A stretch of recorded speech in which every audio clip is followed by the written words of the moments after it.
Olá, você está no Universo da História. Esse projeto que a gente vem desenvolvendo aqui no YouTube, mesclando entretenimento com conteúdo bem embasado, sempre partindo de uma perspectiva da história, né? Sempre de uma maneira descontraída e bem acessível para vocês. Bom, vou aproveitar já a oportunidade para agradecer o apoio que a gente tem recebido da Universidade Tuiuti do Paraná, principalmente do pessoal aqui da equipe de comunicação que vem nos dando uma mega força aqui nas nossas gravações. Então fica aí o nosso muito obrigado. E você que nos acompanha, não deixe de se inscrever no canal, de dar like, de compartilhar, manda no grupo da família, manda nos grupos do WhatsApp lá, o pessoal vai curtir, tenho certeza.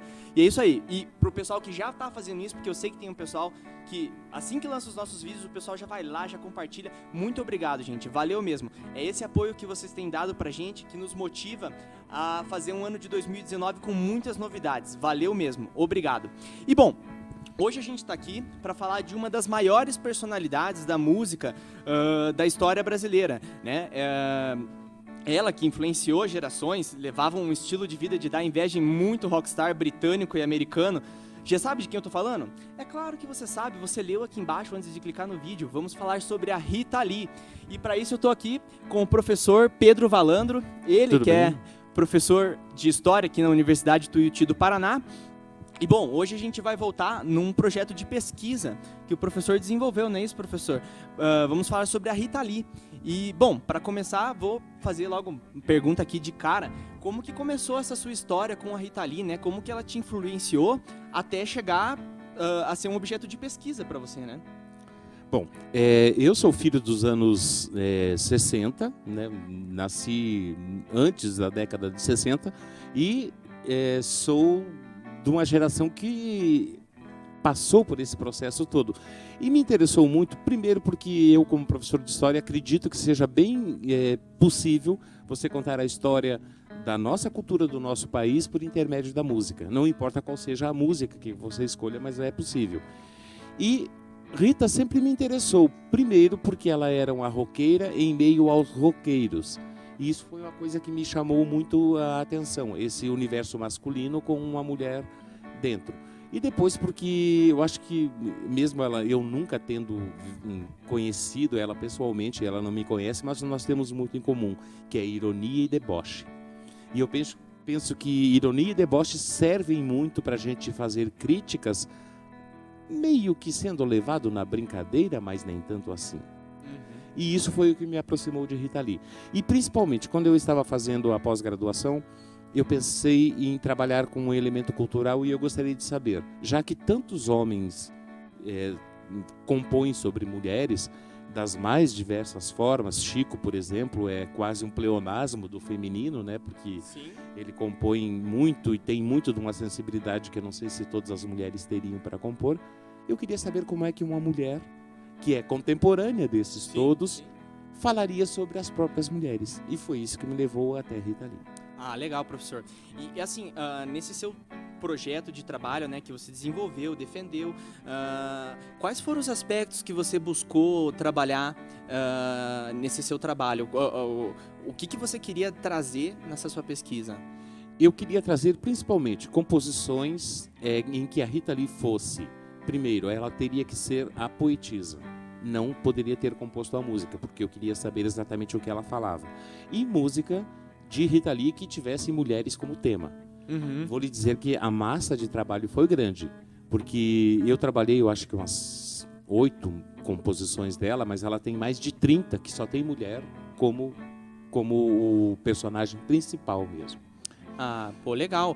E a gente até, acho que a gente já falou aqui no canal que quase que toda produção artística, ela de alguma forma reflete o contexto histórico que se passa naquele momento, né? Então, a gente pode entender a Rita também como uma representação do momento, né, final, a segunda metade ali da década de 60, existe até um debate, né, sobre o tropicalismo e tudo mais. Ela vem com esse movimento em plena ascensão da ditadura militar.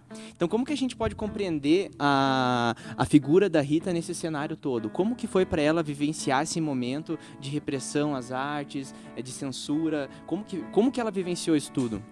Bom, Rita, como sempre, até por questões familiares era uma pessoa incomum.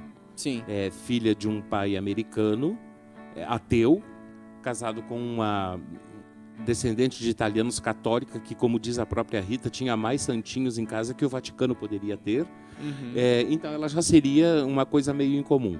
E ela se inseriu dentro disso porque ela queria muito, desde cedo ela queria muito cantar, ela queria muito compor, ela foi tentando montar grupo só com mulheres, mas daí ela percebeu que de vez em quando muitas mulheres junto davam uma certa desarmonia. O que ela fez? Ela foi se inserir no meio da macharada, no meio dos homens.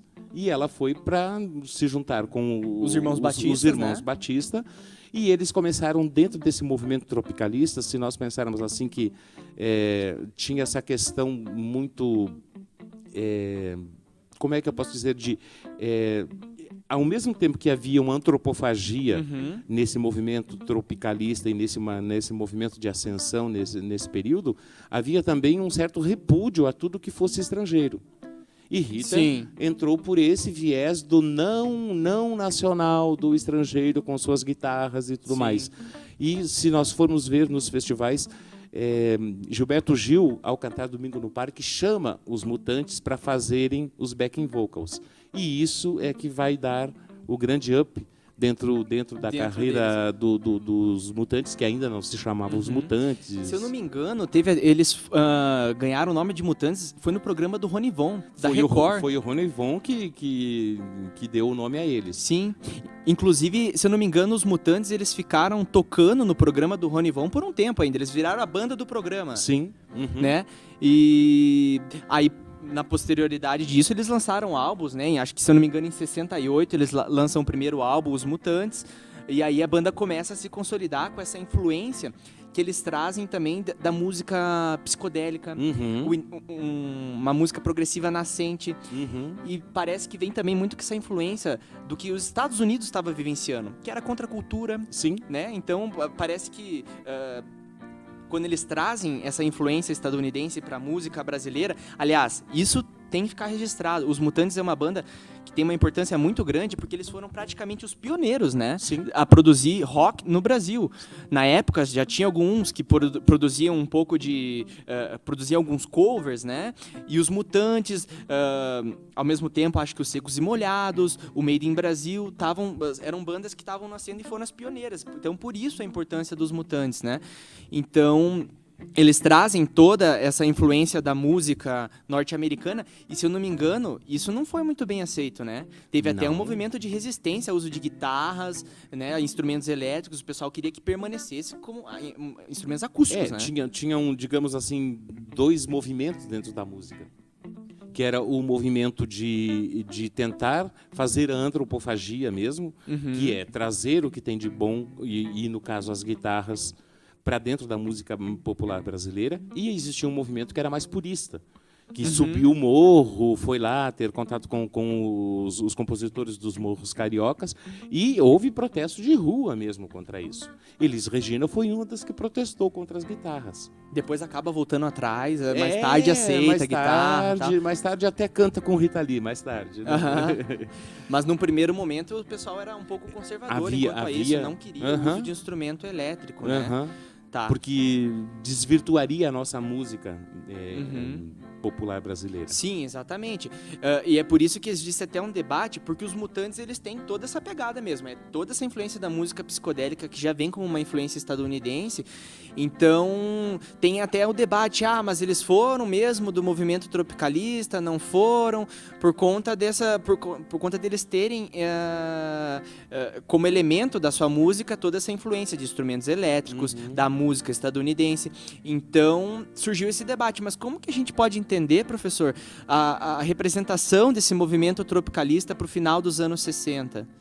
Esse movimento foi muito importante, porque era o movimento que, de alguma forma, tentava subverter a ordem que estava estabelecida. Era uma ordem que existia, vamos dizer, claras regras que deveriam ser seguidas, e esse movimento tentava subverter tudo isso. Você falou de música psicodélica, dentro do próprio tropicalismo há uma psicodelia toda de musical, de instrumentos, de utilização de sons, muito mais do que muitas vezes cantar. E isso é uma coisa que os Mutantes têm mesmo músicas que são de 6 minutos e é onde só tem som. Exatamente, Né? puramente psicodelia, né? Pura psicodelia. Como assim você vai pôr na rádio para tocar uma música que só tem som e só tem sons distorcidos, muitas vezes, ou coisas parecidas? Isso soava muito estranho, né? Não, era incompreensível, completamente incompreensível. Era uma coisa para... Digamos que o tropicalismo deu um choque cultural em todos nós. Com certeza. E até hoje ainda influencia, né, de alguma forma. E num momento assim de ascensão da ditadura civil-militar aqui no Brasil. E a gente sabe que a Rita, né, ela era uma personalidade totalmente avessa aos padrões de costumes dessa época. E, assim, ela acabou sendo, de certa forma, desse regime militar no Brasil. Ela entrou de roldão. Nisso tudo ela entrou também, porque mesmo nesse período ela já compunha, vamos dizer que no período ditatorial as músicas elas eram mais umas criptografias, digamos assim, porque não se poderia dizer tudo claramente. Explícito, né? Tinha que ser subliminar. Não, tinha que ser subliminar e principalmente de uma forma que os sensores não tivessem capacidade de compreender. Sim. E Rita já estava dentro desse processo e... Imagine que, com 3 meses de gravidez, Rita Lee foi presa porque encontraram na casa dela um pote com maconha. E como ela mesmo disse, eu já era avisada, não deixaria um pote com maconha na minha casa. Né? Ou seja, meio que plantaram o potinho de maconha. Sim. E ela era digamos, uma Caetano, Gil e outros já estavam fora do país, Chico Buarque também, e ela permanecia por aqui. E ela era uma boa presa para, digamos, colocar a público como é que deveria se tratar pessoas que eram, entre aspas, subversivas. Sim. E ela ficou presa durante uns dias em São Paulo mesmo. Aliás, Elis, que havia sido contra ela, contra as guitarras, foi até a porta da cadeia com o João Marcelo, que hoje é um produtor musical. Ele era criança ainda, ela, para sentir-se em pena dela, disse que só ia sair de lá quando Rita estivesse solta. Claro que não aconteceu. Mas Rita ficou uns 3 ou 4 dias presa mesmo, e depois ela foi solta. Mais ou menos como nós chamamos hoje de liberdade condicional. Ela teria 2 agentes do DEIC na porta da casa dela, ela poderia sair para fazer show acompanhada deles e voltaria depois. Ou seja, ela foi muito utilizada digamos, o período ditatorial utilizou muito bem Rita Lee.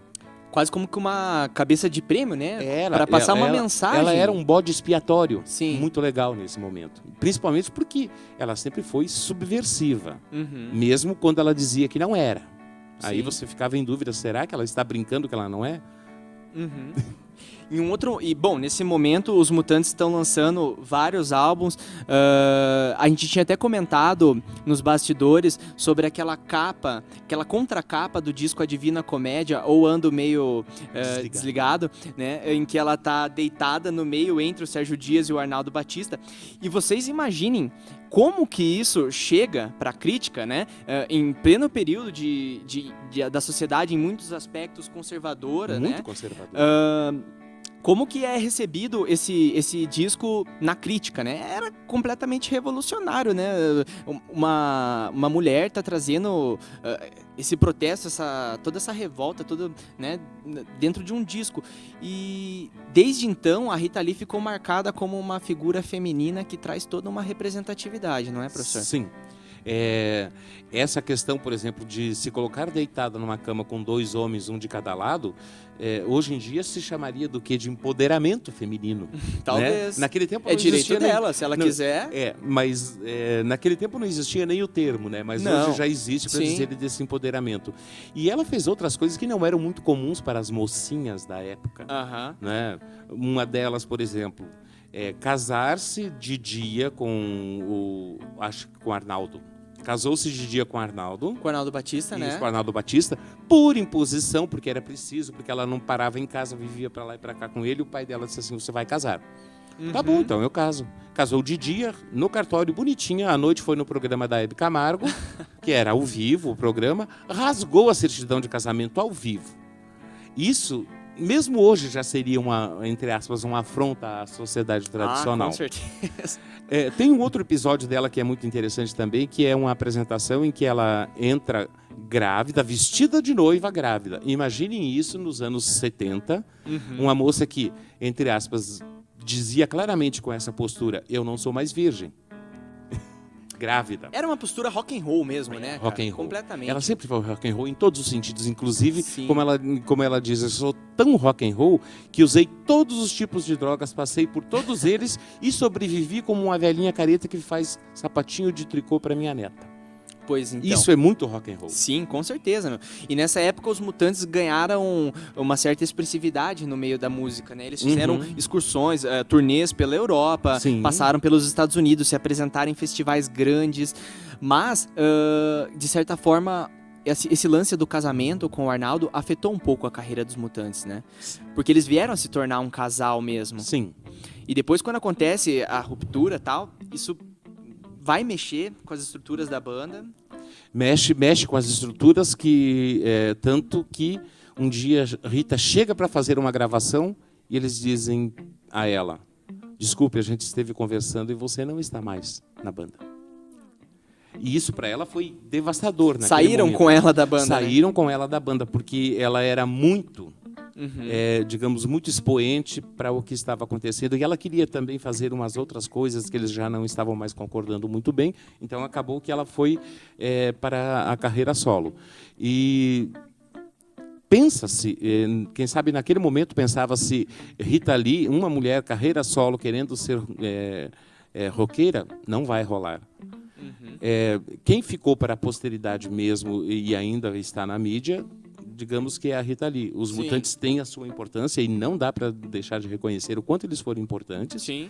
Mas quem sobreviveu a tudo isso foi ela. Sim, tanto que na época, depois da saída da Rita, os Mutantes lançam outros álbuns, aliás, excelentes álbuns, né? Mas quem ganha mais expressividade na música é a Rita, né? Depois ela lança álbuns como o Fruto Proibido, né? O Fruto Proibido, que foi um álbum que vendeu pra caramba, assim, a carreira solo daí em diante dela praticamente deslanchou, né? Ela vendeu disco pra caramba, ficou super conhecida na música, apesar de que, acho que a partir assim, dos anos 80 pra frente, as composições dela vão dar uma boa guinada pro pop, né? Vão deixar uma influência mais rock e vão partir mais pro pop. Sim. E isso tem a ver com questões, digamos, de bastidores da cultura, da indústria cultural. Rita Lee teve um período em que ela esteve na gravadora, se eu não me engano, ela estava na Som Livre, e a Som Livre queria alguma coisa mais, entre aspas, vendável do que ela vinha produzindo. Então ela entrou, pelo menos nas biografias, ela diz o seguinte: ou eu fazia isso, ou eu sumia, como muitos que aconteceram. Eu preferi fingir que me vendi para a indústria e continuar. Sim. Porque depois, lá por 86, por aí, ela sai da Som Livre. Aliás, daí passaram ela e o Roberto Carvalho, que é o atual esposo dela, a ser pessoas não gratas na Globo, que não apareciam mais na Globo, porque saíram da Som Livre e foram para a EMAI Odeon, onde eles poderiam fazer uma coisa mais ao jeito deles do que propriamente ao jeito do que a Globo, pelo menos, queria. E eles, aliás, juntos gravaram, se eu não me engano, 8 álbuns, né? Eles têm uma produção, como eu sempre falo brincando, a velhinha que ia ser explorada pelo garotão acabou subvertendo também esse processo. Ela, digamos, laçou o garotão virou marido, virou compositor, e eles produziram músicas e filhos. Muitos. E estão aí até hoje, né? Até hoje. Estão aí até hoje. Até hoje são casados. Aliás, é interessante que o casamento deles, há muito tempo antes das pessoas fazerem isso, eles já tinham um casamento moderno, cada um morando na sua casa. Olha só que legal. Por quê? Porque Roberto disse que não aguentava mais ela se drogando. Se ela queria se matar, ela se matasse sozinha em outro lugar. E aí? Cada um na sua casa, casados. Professor, a gente falou bastante aqui sobre a representatividade da Rita, né? E sobre ela ser essa personalidade feminina muito marcante. Hoje, a gente vê, né? quanto que os movimentos feministas vêm lutando por mais espaço, por espaços igualitários na sociedade para as mulheres. E olhando para a figura da Rita, já naquela época, será que a gente pode dizer que ela era uma feminista? Eu penso que a Rita sempre foi feminista. Mesmo que ela nunca tenha dito, eu sou feminista. Ou que houvesse o termo, de repente. Ou que houvesse o termo. Claro, pense assim que final dos anos 70, final dos anos 60, início de 70, já estava na segunda onda feminista. E ela já não aceitava uma série de coisas, mas ela também temos que ver o contexto em que ela foi criada, né? Era uma família de classe média alta, com esses dois pais muito malucos, né? Um católico, outro ateu, né? Sim. Então já não era uma pessoa muito comum, mas ela sempre foi. Porque mesmo nas músicas mais românticas que ela compõe, a mulher sempre está se sobrepondo. Sim. E isso fica muito perceptível em quase todas as músicas que você consegue ver que tem uma mulher como protagonista da música. E uma delas, por exemplo, que é muito interessante, que chama-se Pagu. Muitas pessoas devem conhecer, e ela fica falando sobre a tal da Pagu, que foi a Patrícia Galvão, que foi uma mulher muito empoderada no seu momento, e ela fica falando de coisas que, por exemplo, eu sou a rainha do meu tanque, eu sou Pagu empoleirada num palanque. E isso a gente consegue perceber. Puxa Tem vida, uma mensagem. não tem nada a ver, eu posso ficar no tanque lavando roupa, curando as minhas dores físicas e psicológicas, mas se for preciso, eu vou para cima de um palanque e assumo o lugar masculino, que é o lugar público, e vou lá e vou fazer um discurso. E ela ainda fecha Pagu com eu sou mais macho que muito homem. E aí ela deixa uma questão, o que é ser homem e o que é ser macho? Legal. Ou seja, ela influencia e provavelmente vai continuar influenciando bastante, muitas gerações, né, professor? Muito. Bom, então é isso. Muito obrigado. É sempre um prazer receber Também. você aqui no nosso canal. Eu espero que vocês tenham gostado. Deem like, compartilhem aquele discurso que vocês já conhecem. E lembre-se, até o agora também é história.